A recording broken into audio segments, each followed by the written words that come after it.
taxonomy គឺកម្រិតរៀបតាមលំដាប់ពីទាបទៅខ្ពស់ចឹងលំដាប់កម្រិតនៃសំណួររបស់ Bloom ដែលគិតពីកម្រិតទាបឈានរហូតដល់កម្រិតខ្ពស់ចឹង Bloom គាត់បានបង្កើតនៅកម្រិតសំណួរហ្នឹងខ្ទង់1950ឯកសារខ្លះដាក់1956ចឹងគាត់ជាអ្នកបង្កើតទ្រឹស្ដីដំបូងដែលគេឲ្យឈ្មោះគេទទួលស្គាល់គឺទ្រឹស្ដី Bloom taxonomy ហ្នឹងគឺទ្រឹស្ដីកម្រិតនៃសំណួរចឹងឬក៏កម្រិតនៃពុទ្ធិនៃចម្រិតនៃចំណេះដឹងរបស់មនុស្សចឹងអឺនៅក្នុងមេរៀនយើងបច្ចុប្បន្នផ្អែកទៅលើទ្រឹស្ដី Bloom ដែលគេជឿជាក់ថាមនុស្សយើងមានកម្រិតនៃការយល់ដឹងហ្នឹងគឺខុសៗគ្នាទៅតាមទីមួយកត្តាដែលនាំឲ្យមនុស្សមានការគិតឬក៏កម្រិតចំណេះដឹងការយល់ដឹងហ្នឹងខ្ពស់ទៀងឬក៏ទាបជាងគ្នាហ្នឹងទីមួយកត្តាអាយុវ័យទីពីរគឺកម្រិតនៃការគិតមានអ្នកខ្លះគិតកម្រិតទាបកម្រិតខ្ពស់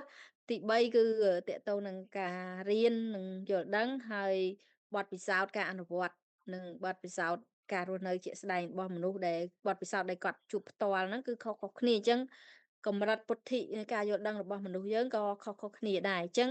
ផ្អែកទៅលើវិធីសាស្ត្រក្នុងការកំណត់បង្ហាញពីកម្រិតនៃភាពខុសគ្នានៃចំណេះដឹងរបស់មនុស្សជា6កម្រិតរបស់ Bloom ហ្នឹងគេគាត់ហៅទ្រឹស្ដីហ្នឹងថាសង្កបៈថ្នាក់រៀនអញ្ចឹងទ្រឹស្ដីហ្នឹងគឺសំដៅទៅដល់ផ្ដោតទៅលើការញែកពីកម្រិតនៃចំណេះដឹងរបស់មនុស្សទៅតាមកម្រិតរបស់ Bloom ហ្នឹងផ្អែកទៅលើរបស់ Bloom គឺគាត់ហៅទ្រឹស្ដីសង្កបៈថ្នាក់រៀនអញ្ចឹងបើលោកគ្រូអ្នកគ្រូអាចជួបថ្នាក់ពាក្យហ្នឹងអាចនឹងលែងឆ្ងល់អញ្ចឹងសំដៅទៅលើទ្រឹស្ដីរបស់ Bloom ដែល Bloom ហ្នឹងគាត់ចែកកម្រិតនៃការយល់ដឹងរបស់មនុស្សជា6កម្រិតអញ្ចឹងដែលវាស្របគ្នាមួយទ្រឹស្ដី Piaget ដែរដែល Piaget គាត់រកឃើញទ្រឹស្ដីគាត់លើកឃើញថាមនុស្សយើងម្នាក់ៗមានកម្រិតចំណេះដឹងហើយនិងសមត្ថភាពអត់ដូចគ្នាទេអញ្ចឹង Bloom គាត់រកកំណត់ឃើញថាភាពកម្រិតនៃការគិតរបស់មនុស្សហ្នឹងគឺកម្រិតនៃការយល់ដឹងរបស់មនុស្សខុសគ្នាតាមវ័យតាមអាយុ sorry តាមអឺបទពិសោធន៍អ្វីដែលជួបហើយនឹងទម្លាប់នៃការគិតកម្រិតនៃការគិតអ្នកគិតច្រើនទៅគាត់អាចយល់ដឹងបានច្រើនទៅអ្នកទម្លាប់គិតស្រាលៗសាមញ្ញៗអញ្ចឹងការគិតពុទ្ធិកម្រិតការយល់ដឹងរបស់គាត់ក៏កម្រិតទាបតាមសាមញ្ញតាមការគិតរបស់គាត់អញ្ចឹងតកតងនឹងPiaget ក៏លើកដែរថាមនុស្សយើងការគិតហើយនឹងសមត្ថភាពនោះតាមរយៈកម្រិតយល់ដឹងហើយនឹងសមត្ថភាពរបស់មនុស្សគឺខុសៗគ្នាដែរអញ្ចឹង Bloom អឺផ្អែកទៅលើទ្រឹស្ដី Bloom ដែលយើងយកមកប្រើប្រាស់នេះគឺយល់មកយើងអាចកំណត់ឬក៏ចាប់ពីកម្រិតចំណេះដឹងរបស់មនុស្សអញ្ចឹងជាមូលដ្ឋានក្នុងការរៀបចំមេរៀនខ្លឹមសារមេរៀនក៏ដូចជាខ្លឹមសារសំណួរគឺយើងផ្អែកទៅលើទ្រឹស្ដីរបស់ Bloom យើងហៅ Bloom taxonomy អញ្ចឹងសំណួរកម្រិតដែលប្រើប្រាស់សព្វថ្ងៃជា6ហើយឲ្យមានប្រសិទ្ធភាពវាមានសារៈសំខាន់នៅក្នុងសកម្មភាពបង្រៀននិងរៀនដោយសារគ្រូប្រើប្រាស់សំណួរជាមធ្យោបាយក្នុងការទាំងទំនាក់ទំនងមធ្យោបាយក្នុងការផ្ទេរចំណេះដឹងអញ្ចឹងក្នុងសកម្មភាពដែលគ្រូបង្រៀនមួយផ្នែកធំគឺគ្រូប្រើប្រាស់សំណួរអញ្ចឹងសំណួរទាំងអស់ហ្នឹងគឺមានសារៈសំខាន់អញ្ចឹងក្នុងមេរៀននេះគឺណែនាំជូនលោកគ្រូអ្នកគ្រូគឺ Bloom taxonomy អញ្ចឹងចង់ជម្រាបជូនលោកគ្រូអ្នកគ្រូកូនចាស់ដែរថាBloom ទ្រឹស្ដី Bloom ត្រូវបានគេស្គាល់គឺ1956ដែល Bloom លោក Benjamin Bloom ក៏កើតដំបូងគឺទ្រឹស្ដីគាត់នេះ1956លោកគ្រូអ្នកគ្រូអាចឃើញពីរ៉ាមីតក្រាបជារាងពីរ៉ាមីតនេះគឺពីកម្រិតលំដាប់ថ្នាក់នៃសំណួរដែលបង្កើតដោយ Bloom ដំបូងហើយនិង Bloom ត្រូវបានកែប្រែអញ្ចឹង Bloom រូបខាងឆ្វេងកូនចាស់គាត់សម្គាល់លោកគ្រូអ្នកគ្រូគឺBloom ដែលជាច្បាប់ដើមរបស់ Bloom គឺគាត់វាស់វែងពីការកម្រិតនៃការយល់ដឹងរបស់មនុស្សគាត់ចែកជា6កម្រិតហ្នឹងគឺកម្រិតទី1គឺចំណេះដឹងអញ្ចឹងភាសាកម្រិតនៃចំណេះដឹងពុទ្ធិរបស់មនុស្សហ្នឹង Bloom គាត់ចែកផ្អែកទៅលើគេជានាមដែលជាពាក្យនាមដែលបរិយាយពីកម្រិតពុទ្ធិរបស់មនុស្សហ្នឹងមាន6កម្រិតទី1គាត់ឲ្យឈ្មោះថាចំណេះដឹងកម្រិតទី2គឺគាត់ឲ្យកម្រិតថាការយល់ដឹង កម្រិតទី3គឺការអនុវត្តកម្រិតទី4ការវិភាគកម្រិតទី5ការសំយោគកម្រិតសំយោគហើយនិងទី6គឺកម្រិតការវាយតម្លៃអញ្ចឹងកម្រិតចំណេះដឹងដែលលោកគ្រូចាស់គាត់រៀបនេះគឺគាត់គិតពីកម្រិតពុទ្ធិដោយផ្អែកទៅលើជាពាក្យអឺវាយតម្លៃការយល់ដឹងរបស់មនុស្សហ្នឹងជានាមពាក្យដែលយើងនិយាយពីមានចំណេះដឹងការយល់ដឹងទី2ទី3ការអនុវត្តទី4ការវិភាគទី5ការសំយោគហើយនិងទី6គឺវាយតម្លៃប៉ុន្តែដោយសារតែក្រោយមកទ្រឹស្ដីរបស់ព្រលឹមហ្នឹងគឺគេពិនិត្យឃើញថានៅមានខ្វះចន្លោះចឹងនៅឆ្នាំ2001លោក Anderson គាត់បានដែលជាកូន Anderson គាត់កូនសិស្សរបស់ Bloom គាត់រកឃើញថាច្បាប់ពាក្យហ្នឹងដូចជានៅខ្វះចន្លោះចឹងគាត់បានសុំសិទ្ធិកែប្រែដូរកិរិយាសព្ទទាក់ទងនឹងដូរការពណ៌នាពីការយល់ដឹងរបស់មនុស្សហ្នឹងចំណេះដឹងរបស់មនុស្សពីពាក្យជានាមមកទៅជាកិរិយាសព្ទមានន័យថាជាសកម្មភាពដែលកំណត់បែងចែកសកម្មភាពនិងកម្រិតនៃការយល់ដឹងរបស់មនុស្សទៅតាមសកម្មភាពនៃការប្រើប្រាស់គឺមាន6ចឹងមានការផ្លាស់ប្ដូរពីរសំខាន់របស់ Bloom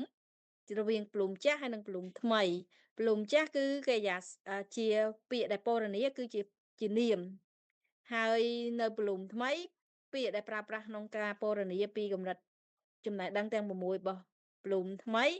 គឺប្ដូរពីនាមទៅជាកិរិយាសព្ទអញ្ចឹងបង្ហាញពីសកម្មភាព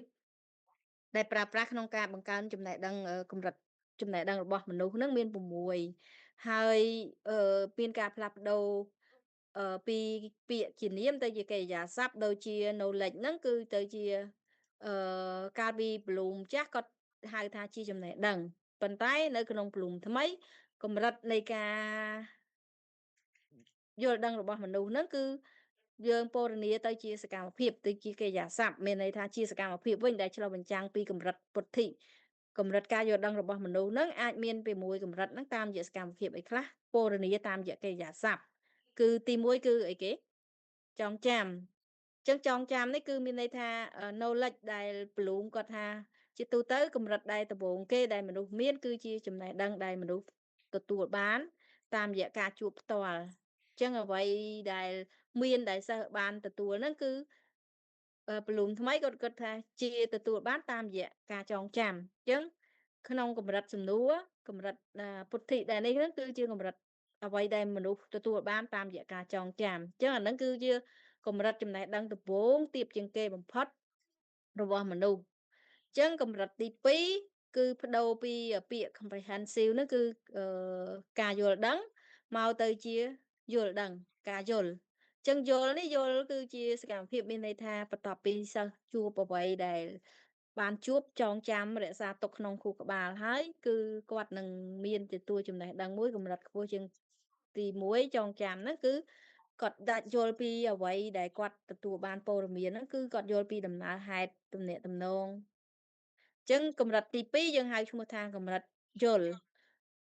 នៅពេលដែលគាត់យល់ហើយប្ដូរពីការអនុវត្តអញ្ចឹងពីការអនុវត្តគឺជាសកម្មភាពមានន័យថាបន្ទាប់ពី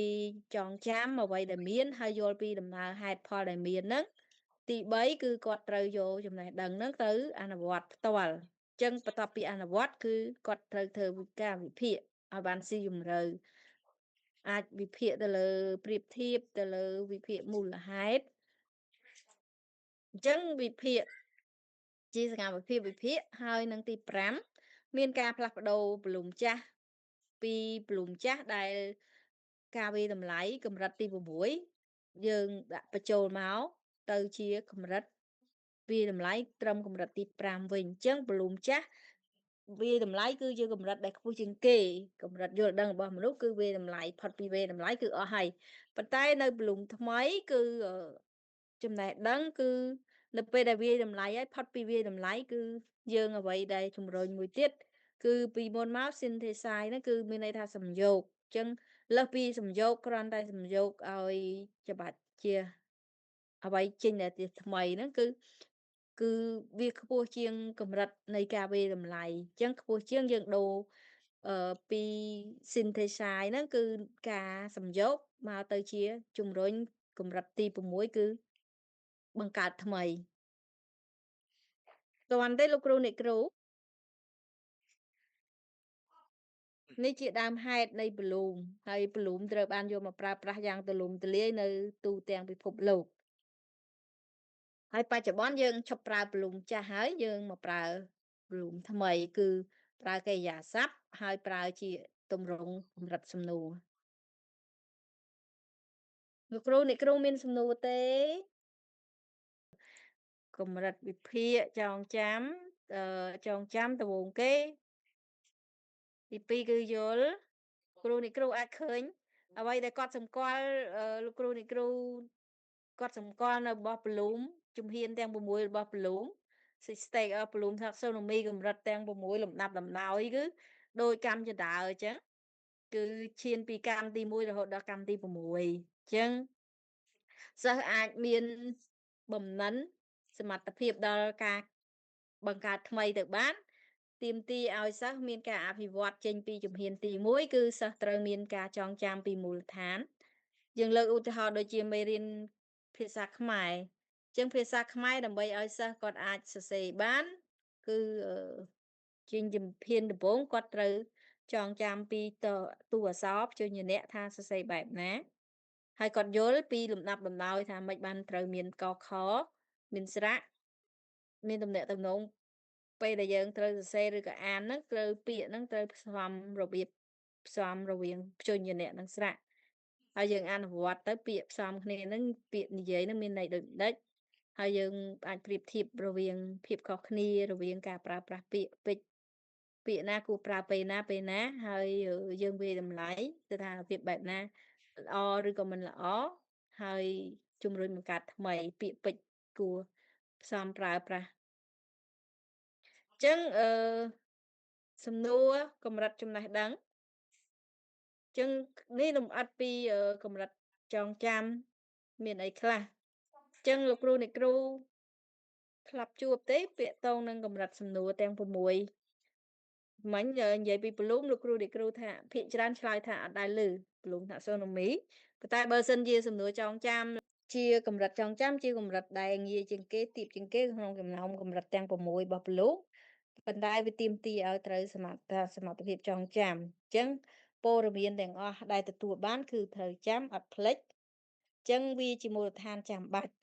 លោកគ្រូអ្នកគ្រូជ្រាបហើយថាការចងចាំគឺមានសារៈសំខាន់បំផុតក្នុងជីវិតរបស់យើងអញ្ចឹងយើងសកម្មភាពយើងប្រចាំថ្ងៃអត់អាចប្រព្រឹត្តទៅបានទេបើអត់មានការចងចាំបានល្អទេអញ្ចឹងយើងឃើញថានៅពេលដែលការចងចាំខ្សោយគឺ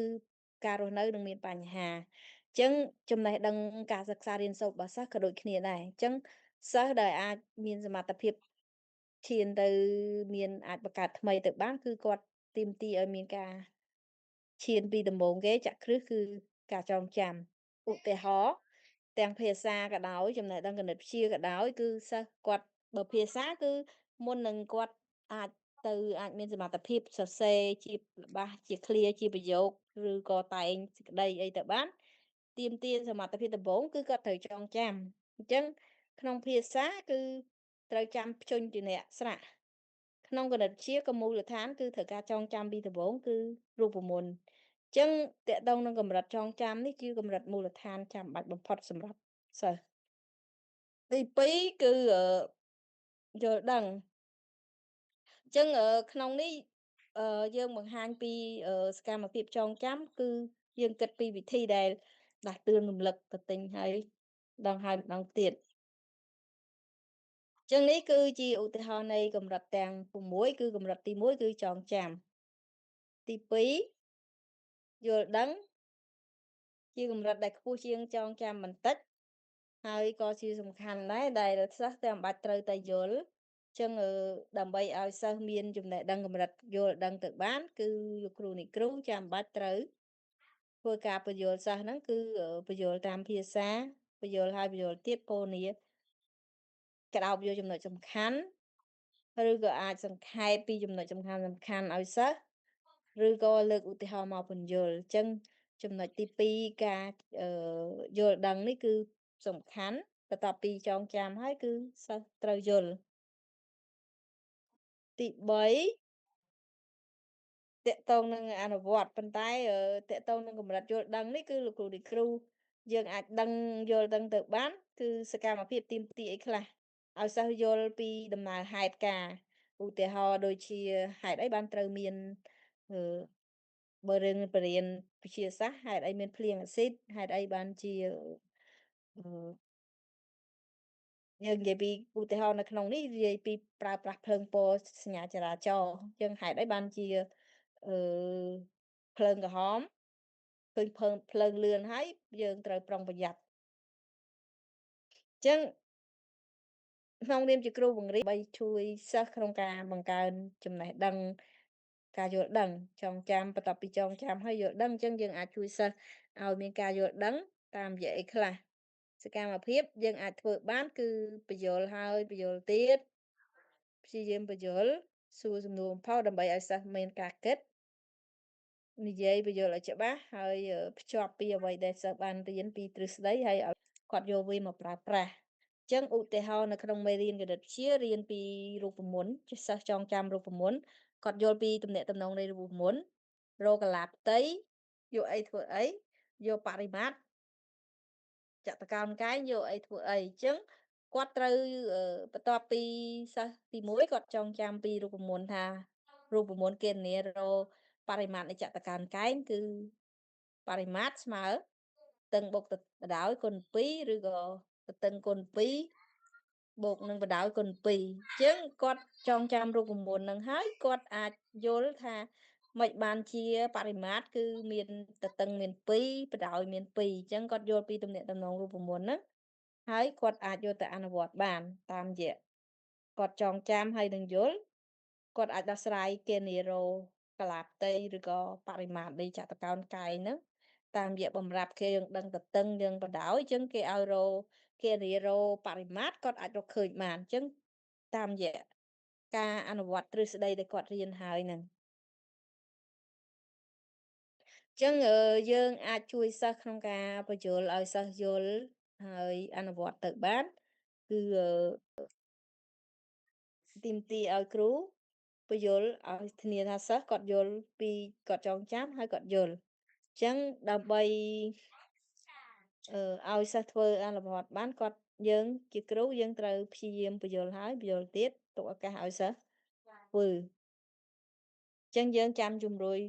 ពន្យល់បន្ថែមក្នុងករណីដែលសិស្សមានបញ្ហាអញ្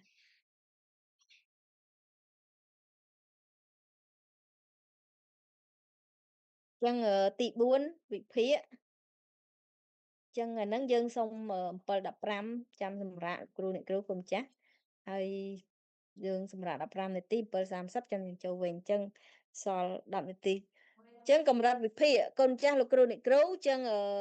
កម្រិតវិភាគនេះគឺយើងធ្វើការបញ្ហាហ្នឹងកើតឡើងពីអីកត្តាមូលហេតុអីខ្លះប្រៀបធៀបថាវាមានអាចដូចគ្នាខុសគ្នាត្រង់ណាបញ្ហាធំហ្នឹងវាអាចបបែកមកពីបញ្ហាតូចៗអីខ្លះហើយបញ្ហាទាំងអស់ហ្នឹងវាមានទំនាក់ទំនងគ្នាដូចម្ដេចអញ្ចឹងលោកគ្រូអ្នកគ្រូគឺកម្រិតវិភាគនេះជាកម្រិតដែលខ្ពស់ហើយគេចែកប្រភេទកម្រិតនៃការគិតកម្រិតចំណេះដឹងរបស់ពលូមហ្នឹងមានកម្រិតការគិតកម្រិតទាបកម្រិតខ្ពស់អញ្ចឹងទាបយើងកំណត់ពី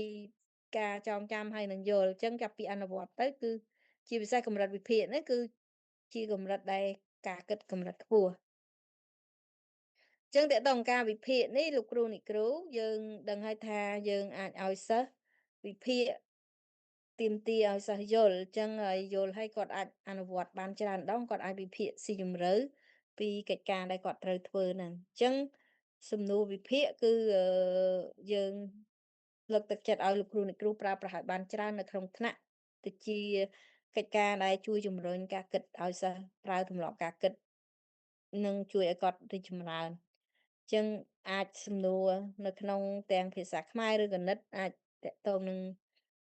យើងទម្លាប់ឲ្យសិស្សប្រើការគិតវិភាគហ្នឹងអញ្ចឹងសំណួរដូចជាករណីសិក្សាអក្សរសិល្ប៍អញ្ចឹងយើងអាចឲ្យសិស្សសិក្សាប្រៀបធៀបរវាងអក្សរសិល្ប៍ពីររវាងកាឡាប៉ៃលិននិងទុំទាវរកដូចគ្នាខុសគ្នាត្រង់ណាលក្ខណៈតួអង្គដោយសិស្សចាប់ផ្ដើមគិតវិភាគ រកភាពដូចគ្នានិងខុសគ្នាចឹងវិភាគពីគុណសម្បត្តិគុណវិបត្តិរឿងកន្លះទាក់ទងនឹងការដាក់អាណានិគមបារាំងមកលើកម្ពុជាយើងតើយើងទទួលបានផលប្រយោជន៍អីខ្លះគុណវិបត្តិអីខ្លះនៃការដាក់អាណានិគមហ្នឹង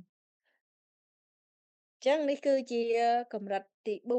4ចឹងលោកគ្រូអ្នកគ្រូអាចប្រើប្រាស់សំណួរហ្នឹងដើម្បីអភិវឌ្ឍការគិតកម្រិតទី5លោកគ្រូអ្នកគ្រូជ្រាបហើយគឺកម្រិតវាយតម្លៃអញ្ចឹងវាយតម្លៃគឺជាកម្រិតមួយដែលខ្ពស់ជាងវិភាគទៅទៀតថ្លឹងរវាងសៀវភៅជាមួយនឹងស្លាបមាន់ធ្ងន់ស្មើគ្នាអត់លោកគ្រូអ្នកគ្រូស្មើទេអ្នកគ្រូអត់ស្មើគ្រូអ្នកគ្រូឃើញស្មើអត់ចាស្មើអ្នកគ្រូឃើញស្មើឃើញស្មើចាអញ្ចឹងចូលអើយលោកគ្រូអ្នកគ្រូមើលអញ្ជីងតឡាការឃើញស្មើអត់ ស្មើអ្នកគ្រូស្មើស្មើហើយជីងដុល្លារការកាត់ក្តីចៅក្រមគេដាក់ជីងដុល្លារការគេនេះហ៎វិញក្នុងសំណួរកម្រិតវាយតម្លៃនេះជាកម្រិតធ្វើការវិនិច្ឆ័យថាមួយណាល្អប្រសើរមិនប្រសើរផ្អែកទៅលើលក្ខណៈវិនិច្ឆ័យហ្នឹងគួរជ្រើសរើសគួរបន្ត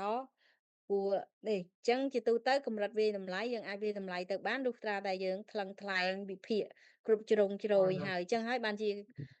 កម្រិតប្លូមនេះគឺចូលកម្រិតទី5បន្ទាប់ពីវិភាគអញ្ចឹងសិស្សមានសមត្ថភាពវិភាគហើយបានគាត់ធ្វើការវាយតម្លៃបានត្រឹមត្រូវអញ្ចឹងលោកគ្រូនេះគ្រូ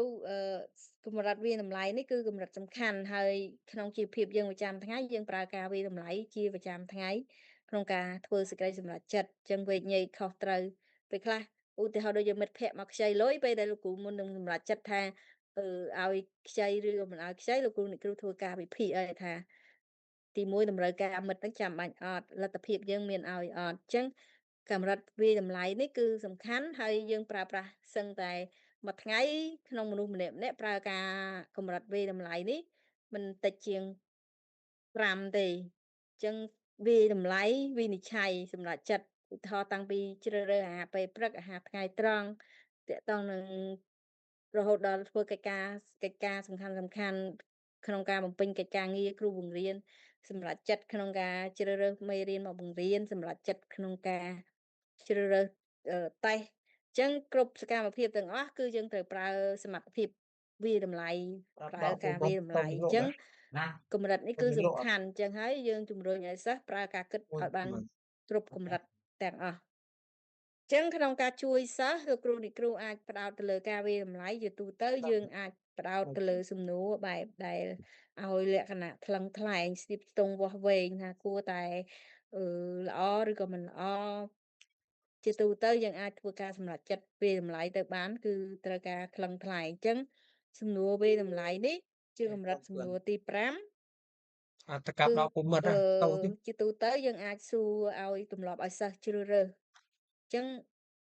ជ្រើសរើសដោយមានហេតុផលមិនមែនជ្រើសរើសតែនេះទេអញ្ចឹងភាគច្រើនយើងអាចឲ្យសិស្សសម្រេចចិត្តថាអឺសម្រេចចិត្តធ្វើអីមួយដោយមានហេតុផលមួយណាល្អជាងគួរធ្វើឬក៏មិនគួរធ្វើមួយណាល្អមួយណាអាក្រក់អញ្ចឹងសំណួរយើងអាចទម្លាប់ឲ្យសិស្សធ្វើការសម្រេចចិត្តផ្អែកទៅលើការសម្រេចចិត្តហ្នឹងគឺផ្អែកទៅលើលក្ខណៈវិនិច្ឆ័យធ្វើការវាយតម្លៃអញ្ចឹងឧទាហរណ៍ដូចជាក្នុងនេះអញ្ចឹងមានពីរកម្រិតពីទាបភួរខ្សោយទៅមធ្យមទៅល្អហើយនឹងល្អបំផុត grade ចឹងយើងឲ្យដាក់សំណួរភាគច្រើនកម្រិតសំណួរវាយតម្លៃនេះជាកម្រិតដែលឲ្យសិស្សធ្វើការវិនិច្ឆ័យចឹងឧទាហរណ៍ដូចក្នុងនេះចឹងល្អមិនល្អការប្រើប្រាស់គ្រឿងញៀនមានផលប៉ះពាល់អីខ្លះដល់គ្រួសារនិងសង្គមជាតិតកតងឥទ្ធិពលនៃអំពើហិង្សាតើវាជាឥទ្ធិពលអីខ្លះដល់គ្រួសារហើយគួរអនុញ្ញាតឲ្យប្រើប្រាស់ស្លាកសញ្ញាអត់ចឹងយើងគ្រប់គ្រងឬក៏មិនព្រមឧទាហរណ៍ដូចជាយល់ព្រមឬក៏មិនយល់ព្រមយល់ស្របឬក៏ប្រឆាំងគឺសុទ្ធតែទាក់ទងនឹងកម្រិតសំណួរវាយតម្លៃទី6ចង្រៃជាកម្រិតខ្ពស់ជាងគេបំផុតរបស់ប្លូងអញ្ចឹងកម្រិតទី6នេះគឺអឺជាកម្រិតដែលជំរុញឲ្យគ្រប់ប្រទេសទាំងអស់ជំរុញឲ្យសិស្សរៀនប្រើរៀនអភិវឌ្ឍសមត្ថភាព សម្រាប់ដល់កម្រិតទី6នេះគឺកម្រិតបង្កើតថ្មីអញ្ចឹងការបង្កើតថ្មីនេះគឺជាផ្នែកដ៏សំខាន់ក្នុងការយើងហៅនវានុវត្តន៍ឬក៏ជំរុញទៅរកការបង្កើតអ្វីថ្មីអញ្ចឹងគំនិតរបស់សិស្សនៅពេលដែលសិស្សមានគំនិតរួចផ្ដើមឲ្យសិស្សចេះគិតរកឃើញអ្វីដែលថ្មីគឺជំរុញឲ្យមានភាពរីកចម្រើនអញ្ចឹងយើងអាចឈានទៅរកការបង្កើតទាំងសម្ភារៈទាំងអ្វីដែលអាចចំណេញឬក៏ជួយដល់បម្រើដល់សង្គមជាតិអញ្ចឹងក្នុងផ្នែកវិទ្យាសាស្ត្រគឺការបង្កើតថ្មីនេះគឺសំខាន់អញ្ចឹងការធ្វើពីការពិសោធន៍ស្រាវជ្រាវរកអ្វីដែលថ្មីដែលអត់ទាន់មានគឺជាចំណុចមុននឹងអាចឈានបង្កើតថ្មីទៅបានគឺគាត់សិស្សឆ្លងកាត់ពីកម្រិតទី5ពីចងចាំយល់ហើយអាចអនុវត្តរហូតដល់គាត់សំណាំដល់សមត្ថភាពវិភាគរហូតដល់វាយតម្លៃអញ្ចឹងពេលដែលវាយតម្លៃគាត់ថាហ្នឹងល្អឬក៏មិនល្អហើយគាត់អាចនឹងរកឃើញមូលហេតុ